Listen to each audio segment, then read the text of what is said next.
अस्सलाम वालेकुम 8 क्लास, कैसे हैं आप सब। उम्मीद है सब बच्चे खैरियत से होंगे। दुआ भी है अल्लाह पाक आप सबको अपनी अमान में रखे। और उसके साथ साथ उम्मीद है जो काम आपको कल करने को दिया गया सब बच्चों ने अपना वो काम कंप्लीट कर लिया होगा। तो अब हम नेक्स्ट देखते हैं। हम अपना पढ़ रहे थे सबक पाकिस्तान के क़याम के हवाले से कि पाकिस्तान जो है वो किस तरह वजूद में आया। हमने कल यहाँ तक पढ़ा था कि तहरीक अदम तावन 1920 तक पढ़ा था। अब हम नेक्स्ट देखते हैं तहरीक हिजरत 1920। 1920 में चंद उलमा कराम ने फतवा जारी किया कि बरसगीर दारुल हरब है, मुसलमानों का अंग्रेज़ों की अमलदारी में रहना जायज़ नहीं, उन्हें दारुल इस्लाम में हिजरत कर जानी चाहिए। चुनांचे हज़ारों मुसलमान ख़ानदान अपनी जायदादें बेचकर अफ़गानिस्तान हिजरत कर गए। अफ़गानिस्तान ने इनको अपने मुल्क में दाखिले की इजाज़त ना दी और उन्हें मजबूर कर दिया कि वो अपने मुल्क वापस चले जाएं। जब ये लुटे पुटे मुसलमान वापस आए तो बर्बादी के सिवा इनके लिए कुछ न था। मुस्तफ़ा कमाल अतातुर्क जदीद तुर्की के बानी हैं। उन्होंने तुर्की में खिलाफत का ख़ात्मा कर दिया और ये तहरीक ख़त्म हो गई।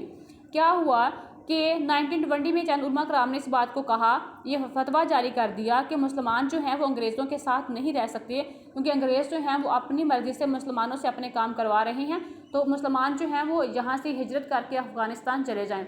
तो बहुत सारे मुसलमानों ने क्या किया कि जो भी उनके पास ज़मीनें थी, जायदादें थी, सब के सब उन्होंने बेच दी और अफ़गानिस्तान हिजरत कर गए। मगर वहाँ के लोगों ने भी उनको वहाँ पर जगह ना दी और उन्हें वापस अपने वतन आने पर मजबूर कर दिया। लेकिन जब वो लोग अपने वतन वापस आए तो वो अपनी जायदाद, अपनी ज़मीनें सब बेच कर गए थे, तो फिर वापसी पर उनके पास कुछ भी नहीं था। तो उस वक्त मुस्तफ़ा कमाल जो था वो तुर्की का बानी था, उसने तुर्की का खिलाफत का ख़ात्मा कर दिया और ये तहरीक को भी ख़त्म कर दिया। आगे है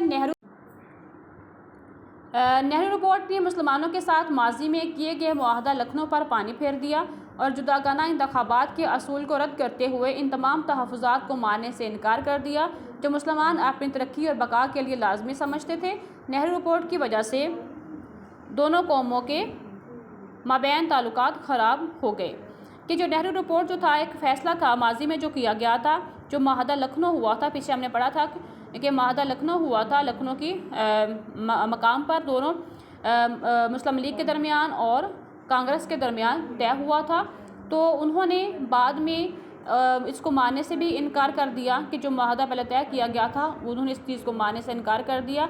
और मुसलमान जो अपनी तरक्की के लिए इस चीज़ को लाजमी समझते थे, जब ये ख़राब हो गया, ये मुआहदा उन्होंने इनकार कर दिया मानने से, तो दोनों कौमों के दरमियान ताल्लुकात जो थे वो मज़ीद ख़राब हो गए। आगे हैं कायद-ए-आज़म के 14 नुकात। कि अब कायद-ए-आज़म मोहम्मद अली जिन्ना ने नेहरू रिपोर्ट को मानने से इनकार कर दिया। आपने 1929 में 14 नुकात पर मुश्तमिल दर्ज झैल रहनुमा असूल पेश किए कि जब उन लोगों ने नेहरू रिपोर्ट को मानने से इनकार कर दिया तो कायद-ए-आज़म ने भी इस बात को मानने से इनकार कर दिया कि हम आपके फ़ैसले को नहीं मानते। तो इसके लिए भी कायद-ए-आज़म ने 14 नुकात पेश किए जो बहुत अहम हैं, बहुत लाजमी है, जो पाकिस्तान की बका के लिए बहुत ही ज़रूरी थे।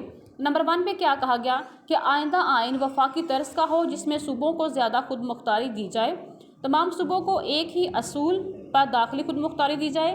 नंबर 3 सूबों में अक़लियतों को मुनासिब नुमाइंदगी दी जाए। नंबर 4 मरकज़ी असम्बली में मुसलमान मेंबरान की तादाद 1/3 से कम ना हो। नंबर 5 जुदागाना इंतखाबात का असूल हर फ़िरका पर लागू होना चाहिए, अलबत्ता अगर कोई फ़िरका चाहे तो अपनी मर्ज़ी से मखलूत तरीक़ा इंतखाबात कबूल कर सकता है। आज हम सिर्फ 5 ही नुकात पढ़ेंगे। तहरीक हिजरत, नेहरू रिपोर्ट और कायद-ए-आज़म के 14 नुकात में से 5 नुकात आपने याद करने हैं। जो तहरीक हिजरत है इसमें से आपका एक क्वेश्चन शॉर्ट क्वेश्चन बन जाएगा कि उलमा कराम ने जो दारुल हरब फतवा था वो कब जारी किया, 1920 में किया। नेहरू रिपोर्ट को मानने से इनकार कब किया गया, 1928 में। दोनों क्वेश्चन शॉर्ट क्वेश्चन आपने अपने या तो बुक पे नोट कर लेना या अपनी नोटबुक पे इसको लिख लेना और 14 नुकात में से 5 नुकात आपने याद कर लेने हैं। अपना बहुत सारा ख्याल रखना। अल्लाह हाफिज़।